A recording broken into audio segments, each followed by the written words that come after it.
Bismillahirrahmanirrahim. Alhamdulillah. Allahumma salli ala Sayyidina Muhammad wa ala ali Sayyidina Muhammad, amma ba'd.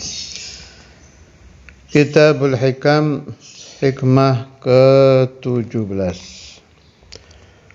Qala al-mu'allif rahimahullahu ta'ala wa nafa'na bihi fid dharain amin. Ma taraka minal jahli syai'an man arada an yahdutha fil waqti ghairu ma azharahu Allahu fih. Ma taraka tidak meninggalkan minal jahli dari kebodohan syai'an sesuatu atau sedikit pun, maksudnya tidak ada kebodohan lebih dari ini. Ujungnya bodoh, atau kalau istilah orang Arab, Abu Jahal. Orang kalau udah terlalu bodoh disebut Abu Jahal. Man, orang arada ingin itu orang, ayyahdutha, terjadi, fil wakti, di waktu. Maksudnya di waktu, ya di waktu kapan saja yang sedang dia alami. Ghairu ma azharahu Allahu fih, selain yang Allah Ta'ala menciptakan untuknya di waktu itu. Maksudnya bagaimana? Ini makam, namanya maqamur ridha atau maqam radiyah. Aulia yang terkenal jalasa fi hadzal maqam Sayyidatuna Rabi'ah al-Adawiyah. Dan aulia ya memang begitu. Allahumma ja'alna wa iyyakum minhum wa nafa'ni wa iyyakum barakatil jami'. Jadi maksudnya bagaimana? Sebodoh-bodohnya orang yang mengatur Allah, itu maksudnya. Sebodoh-bodohnya orang yang sedang diberi sakit oleh Allah Ta'ala, dia ingin keluar dari sakit itu. Jangan salah paham ya, saya nggak cerita makom kita nih, cerita makom ridha dulu. Ini namanya makamur ridha. Nafsu pertama amarah, kedua lawamah, ketiga mutmainah, ini atasnya lagi radhiyah. Jadi orang yang duduk di maqam ridha itu diberi sakit ridha, diberi faqr ridha. Kalau buat kelas kita, naudzubillah semua ini, diberi tidak hasil keinginannya ridha. Masya Allah. Apa ada orang begitu? Banyak. Para nabi, para rasul, wali-wali ya begitu itu. Yang jalasu fi maqamir ridha. Yang terkenal Sayyidatuna Rabi'ah al-Adawiyah. Banyak kan riwayat-riwayat beliau. Wal awliya hakadha haluhum. Waduh, di sini dibilang ma taraka minal jahli syai'an, sahibul hikam, luar biasa ya. Berarti orang yang paling bodoh yang ingin pindah dari sesuatu yang Allah Ta'ala ciptakan dia saat itu. Kalau logikanya begini.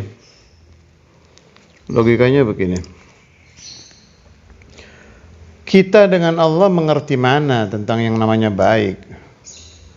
Kita dengan Allah lebih paham mana tentang kejadian yang lebih pas buat kita.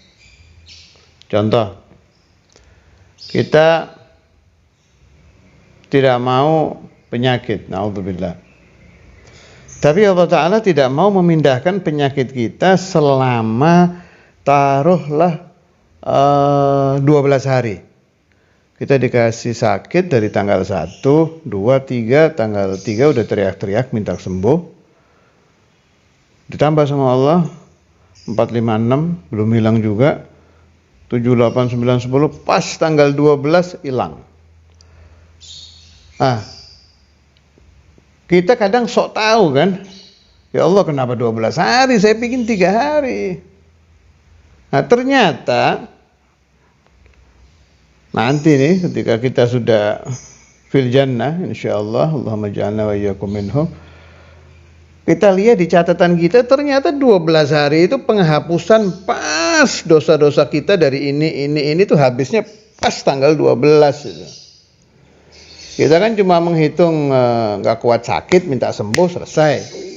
Ternyata Allah Ta'ala lebih jitu hitungannya. Ente punya dosa, ini loh, itu dosa, iya. Ini pas kalau 12 hari sakit flu umpama, ini habis dosa ini. Kalau 11 hari sisa, ente mau dibakar di neraka ini buat yang kurang 1 ini. Tuh gitu. Haula orang-orang yang arifin billah itu faham betul bahwa Allah Ta'ala itu alim. Allah Ta'ala itu hasib, maha mengetahui, maha menghitung. Allah Ta'ala itu rahmahnya melebihi semua hamba-hambanya. Jadi kalau kita meminta sesuatu belum dikasih, bukan karena Allah Ta'ala tidak mau memberikan itu, karena pelit itu. Na'udzubillah, ya nggak mungkin Allah Ta'ala begitu. Allah al-Jawad. Ya Allah, tapi ya ini memang sulit ya. Kita ini kelas du'afa. Harus paham ini, harus paham. Minimal kita jadi tahu bahwa kita ini di makom yang sangat bawah, makom orang yang nggak kuat dikasih ujian sedikit pun. Dan semakin tahu tentang tingginya keadaan hati para arifin billah. Kalau kita baca syarah ini, syarah Syarnubi. Yani anna min husnil adab ay yakuna al-muridu radiyan bima aqamahu Allah fihi. Kama qala ba'd al-arifin li mundu 40 sanatan ma aqamani Allah fi halin fakarihtuh ولا نقلني إلى غيره فسخطته فإن سخط المريد الحالة التي يكون عليها وتشوف إلى الانتقال عنها بنفسه وأراد أن يحدث غير ما أظهره الله تعالى فقد بلغ غاية الجهل بربه أساء الأدب في حضرته. Makanya di sini dibilang min husnil adab ya. Artinya kalau kita di makam du'afa seperti kita minta, ya memang kita goblok, udah ngaku aja. Ma'taraka minal jahli syai'an, berarti ente Abu Jahal. Naam. Memang kita kelas Abu Jahal, di dalam tidak kuat diberi ujian. Ini aulia ya enggak, Abul Ilmi. Ya ini anna min husnil adab. Dari husnul adab ma Allah, bagusnya sopan santun kepada Allah, ayyakunal muridu radiyan bima agamahu Allahu fih. Murid itu ridha ditaruh di mana sama Allah Ta'ala, ya udah ridha. Lagi sakit, ya khair. Dikasih sembuh, alhamdulillah. Sakit lagi, ya khair. Itu kalau orang maqam ridha begitu. Sebagaimana diucapkan ba'dul arifin, saya 40 tahun ditaruh di keadaan apapun oleh Allah Ta'ala, tidak pernah saya tidak suka. Dan dipindah dari satu keadaan ke keadaan yang lain, 40 sana ini 40 tahun. Saya tidak ridha, nggak pernah. Ya khair aja, disuruh apa oleh Allah Ta'ala, ya khair. Disuruh sakit, ya khair. Suruh ini, ya khair. Masya Allah. Apabila seorang murid, kata Imam Syarnubi, tidak ridha dengan keadaan yang Allah Ta'ala ciptakan buat dia, fi waktin ma, ya di waktu mana saja, saat hari apa, bulan apa, tahun berapa, umur berapa, kemudian dia ingin pindah dengan nafsunya dia dan komplain kepada Allah Ta'ala, ingin dipindah, faqad balagha ghayatal jahli bi rabbih, maka dia telah sampai di keadaan bodoh yang paling ujung, Abu Jahal. Wa asal adab dan su'ul adab fi hadratih, ke hadratullah. Cerita yang terbaik urusan maqam ridha ini ceritanya Nabi Ibrahim. Waktu beliau dibakar fil qissah al-masyhurah, kan didatangi oleh malaikat Jibril untuk ditolong. Beliau ditawari, apakah engkau perlu aku tolong, maksudnya mau dikeluarkan dari api, kemudian apinya ditiup apa gimana lah, malaikat Jibril mau nolong Nabi Ibrahim. Apa jawab beliau? Amma ilaika fala, kalau butuh kepada engkau enggak. Kemudian kenapa antum tidak meminta kepada Allah Ta'ala untuk diselamatkan dari api ini? Jawab Nabi Ibrahim, ilmuhu bihali yughni an su'ali. Ilmunya Allah Ta'ala itu tidak membutuhkan saya cerita lagi. Allah udah tahu keadaan saya. Baru ini maqam ridha kan ini. Baru Allah Ta'ala berfirman, qulna ya naru kuni bardan wa salaman ala Ibrahim. Nah, ulama membahas, kalau kita sakit atau diberi ujian, kita nih bukan kelas yang maqam ridha, apakah boleh kita memohon kepada Allah Ta'ala untuk pindah dari sakit, dari ujian itu?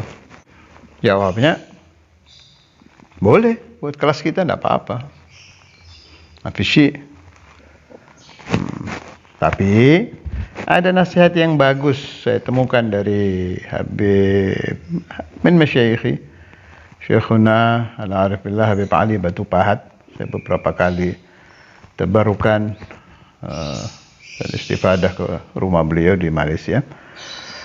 Beliau ada nasihat bagus ini. Aumah wa makna ya. Kalau kamu diberi Allah Ta'ala sakit, diuji sakit, jangan cepat-cepat ke dokter. Dirasakan dulu sakitnya. Ridha dirasakan. Baru beberapa saat, setelah itu baru ke dokter, nggak apa-apa. Jadi maksudnya beliau ini dalam paham saya, dalam pemahaman saya ya. Ya biar sebentar masuklah maqamur ridha gitu. Kan man lam yarda billahi qada'an la yarda billahi rabban. Kalau orang sudah berani mengucapkan, dan memang harus mengucapkan itu, raditu billahi rabban, dia harus berani raditu billahi qada'an. Saya ridha Allah Ta'ala memberi saya sakit, memberi saya ini. Tapi karena kita duafa nggak kuat, ya udahlah, tapi tahan dulu. Dirasakan kamu dunubi, caranya supaya ridha kalau diberi ujian sakit kan gitu, dosa saya mungkin sekian nih, biar habis dulu, jangan cepet-cepet cari obat. Tuh maksudnya Habib Ali bin Ja'far al-Idrus Batu Pahat, itu wali min awliyaillah, kubar malah, min kubar ya awliyaillah. Itu maksud beliau begitu. Jadi umpama kita diberi ujian sakit flu gitu, jangan cepet-cepet cari obat, udah nggak apa-apa berapa hari biar lumayan menghilangkan dosa sekian. Yang kecil-kecil aja lah, kalau kita flu terus pusing kepala, apa aja penyakit yang remeh-remeh itu udah dirasakan dulu. Ya Allah, Allahumma ighfir dzunubi. Kan penghapusan. Lagi cari rezeki. Maunya kita kan hari ini minta duit, hari ini dapat. Hari ini kerja, hari ini dapat. Si rezeki itu dikasihnya bulan depan atau minggu depan. Ya udah dinikmati aja sambil ingat hadits Nabi Muhammad sallallahu alaihi wasallam, man bata kalan min talabil halal bata maghfuran lahu. Kalau orang kecapean kerja terus tidur capek karena mencari nafkah halal untuk anak istri, dia tidur berapa jam itu diampuni terus dosanya itu. Jadi pulsa penghapusan dosa jalan terus. Terus sampai dia dapat duit. Masya Allah. Jadi ada rahasia-rahasia di balik ciptaan-ciptaan Allah yang menurut akal kita tidak enak gitu. Itu ada rahasianya itu. Nanti ada nasihatnya Imam Ibn Athaillah ketika atau mungkin sudah saya baca, saya lupa. Pokoknya ada di Hikam itu. Ketika dibuka pemahaman tentang yang tidak enak tadi itu, ternyata di situ yang paling tepat. Saat belum dibuka, kenapa Allah Ta'ala bikin tidak enak di titik-titik, kita masih nggak ridho. Begitu dibuka, ya Allah, oh bener ya. Nah, harusnya ridhonya dari mulai sebelum tahu. Jangan setelah tahu baru ridho, ya udah telat. Dari sebelum tahu, sudah punya pemahaman, Allahu a'lamu minni, Allah lebih tahu dari aku, Allahu arhamu minni, Allah lebih kasihan kepada hambanya dari aku, Allahu ahkamu minni, kembalikan semua ke Allah. Allahu lebih dari anak dalam ini, sampai kita menemukan yakin bahwa oh benar Allah Ta'ala menciptakan seperti ini. Kembali kepada cerita Nabi Ibrahim tadi, kembali ke qaul ulama itu, dan halah Sayyidina Ibrahim tidak menghilangkan perintah doa kepada Allah untuk kelas-kelas kita. Loh, berarti Nabi Ibrahim tarokat doa.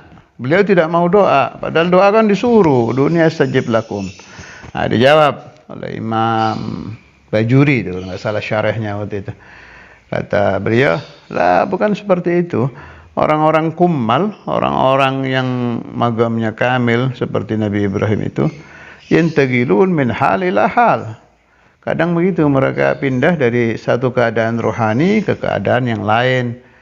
Kayak saat kejadian dibakar itu, kenapa tidak mau minta kepada Allah di tengah-tengah berat-beratnya itu, kan bilang ilmuhu bihadiyuni ansuali, kan kalau doa langsung habis itu urusan. Nah, itu beliau sedang berada di maqamur ridha. Nanti beliau pindah lagi ke maqam apa?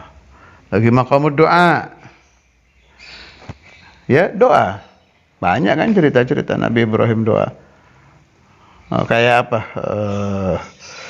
Awalam tu'min yang cerita itu, yang cerita tumakninatul qalb itu. Yatma'inna qalbi, itu kan Nabi Ibrahim juga itu. Awalam tu'min, qala bala walakin yatma'inna qalbi. Itu kan lagi doa, lagi maqamud doa. Wa hakadha yantaqilul 'abdus salih min hal ila hal. Orang yang baik kepada Allah bimakna dia baik menuruti semua perintah-perintah Allah, keadaan hatinya berpindah-pindah dari maqamud doa ke maqam ridha, dari maqam khauf ke maqam raja.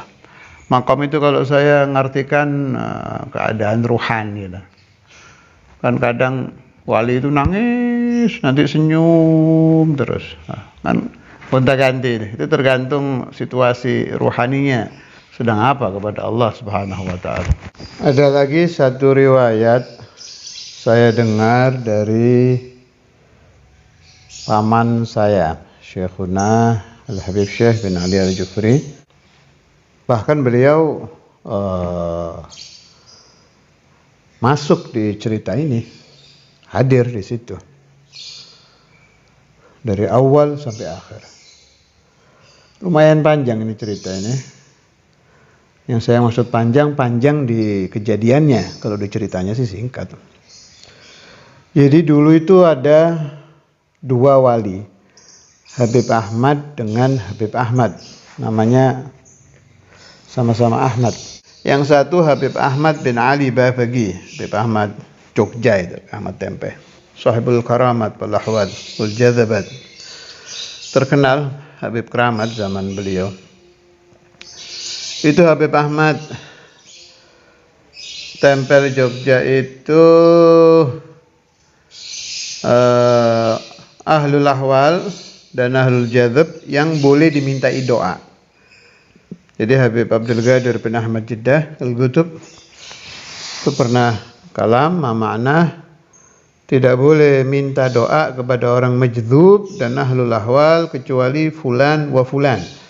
Dan diantaranya yang disebutkan itu Habib Ahmad bin Ali Bafaqi Tempe ini. Itu boleh dimintai doa. Padahal majdzub ahlul ahwal.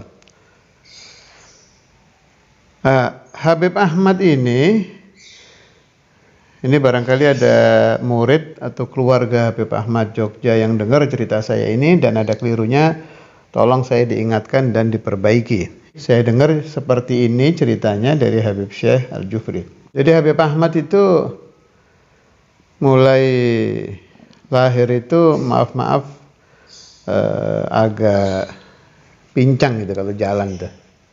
Agak menyeret kakinya. Saya juga tahu. Saya dapati Habib Ahmad, saya masih SD, masih di madrasah SD waktu itu. Belum di Darul Hadith, kan diundang oleh Ustadzul Imam ke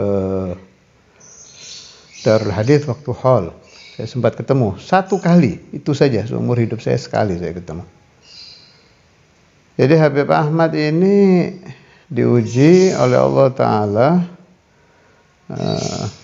agak pincang gitu, agak nyeret kalau jalan. Udah seperti itu dari kecil beliau. Sampai datang waktunya beliau zuhur, terkenal, syuhrah. Mulai dari RT sampai wapres. Dari ustadz kecil sampai alamah.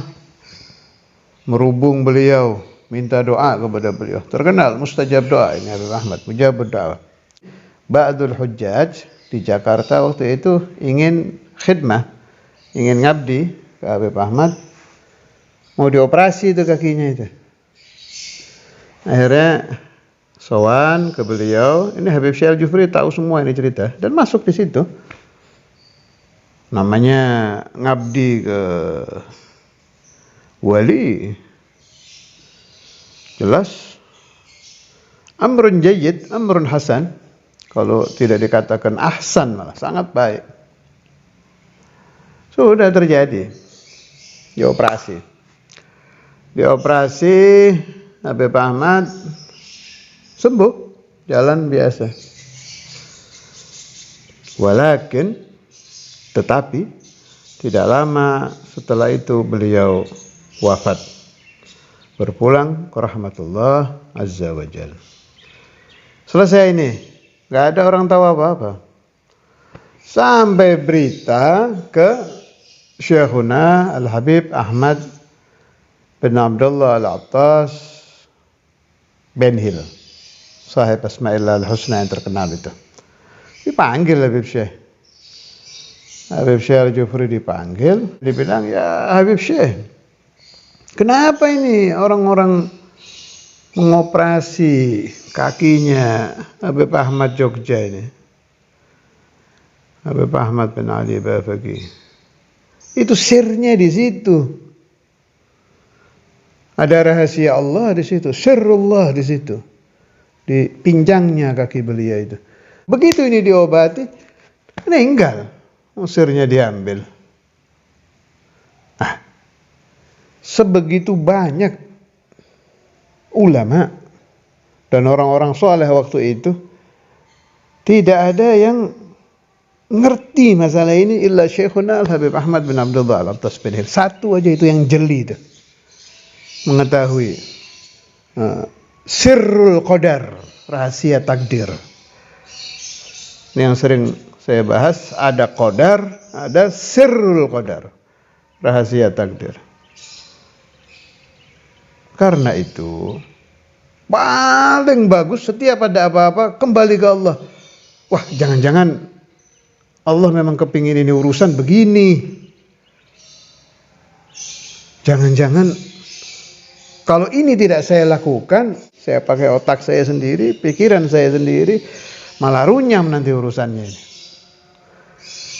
Itu waktu saya dapat riwayat itu dari Habib Syekh Al-Jufri itu saya dapat beberapa pemahaman jelas. Satu, menunjukkan tajamnya mukasyafah Syekhuna Habib Ahmad bin Abdul Attas. Kemudian sirrul qadar di kehidupan wali min auliyaillah Habib Ahmad bin Ali Bafaqih, yang kalau tidak dibuka ini sir oleh Habib Ahmad bin Hil, kita sampai kapanpun tidak akan tahu. Coba ente pikir tuh, khidmah mengoperasi wali min auliyaillah, amrun tayyib. Tusyawir siapa saja, anda musyawarah dengan siapa saja, lagala zain if'al barakallahu fiik. Lakin aulia ahlul kasyf pikirannya beda ini. Ada rahasia Allah yang orang tidak tahu, kan enggak nanggung-nanggung loh, ini sir diambil meninggal. Hadhihi riwayah sami'tuha min Syekhina Al-Habib Syekh bin Ali Al-Jufri. Tidak ada yang kurang. Jadi ini luar biasa sekali, ini riwayat bisa diambil untuk iktibar agar kita tidak istijal, tidak cepat-cepat menyalahkan Allah Ta'ala dalam keputusan Allah di dalam kehidupan kita. Mulai belajar ridha dengan apa-apa yang ditakdirkan Allah. Mulai belajar ridha dengan apa-apa yang dipilihkan Allah. Mulai belajar taslim, pasrah dengan apa-apa yang ditentukan Allah, tetapi tetap dengan memohon fi khairin wa lutfin wa afiyah wa surur wa hubur, sebagaimana yang diajarkan oleh Syekhul Imam Al-Qutb Al-Habib Abdullah bin Abdul Qadir bin Ahmad bin Faqih. Ya Latif ultuf bi fi majarad bi بأولادي بناتي ذرياتي وتلاميذي الصادقين وخواسي من سمع هذا الكلام وبهم المقادير ودبرني ودبرهم بأحسن التدبير في خير ولطف وعافية سرور وحبور وطاعة وبعد استقامة وأرزق واسعة السيئة معنوية سلك طريق السلف الصالح وإلى روح شيخنا الإمام الحبيب عبد الله بن فقيه، شيخنا الإمام الحبيب عبد القادر بن فقيه، شيخنا الشيخ بن علي الجفري، شيخنا الحبيب أحمد بن عبد الله العطاس، شيخنا الحبيب أحمد بن علي الباقي، وإلى أرواح شيخنا